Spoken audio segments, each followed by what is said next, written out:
Welcome to Luca and Miguel. Enjoy the video. In this video, I will show how to make a simple roux for shrimp and grits.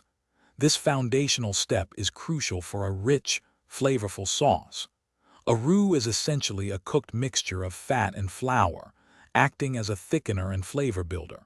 We will use butter and all-purpose flour in equal amounts to create the perfect base for your delicious meal.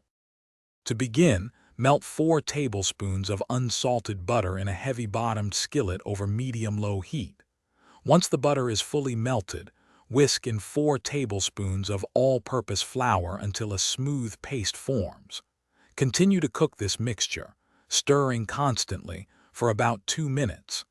This initial cooking helps to remove the raw flour taste. Now, the key is continuous stirring.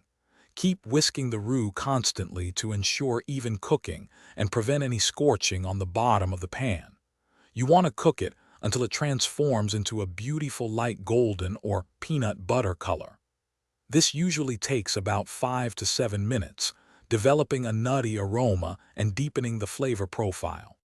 Your roux is now perfectly cooked and ready to be incorporated into your shrimp and grits sauce.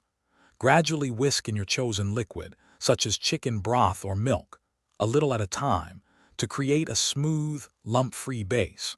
Remember to check the description below for a link to the new Kindle Paperwhite, along with other great deals and resources. This roux will give your dish incredible depth and a creamy texture. Thanks for watching and please subscribe. It's the best investment you'll ever make.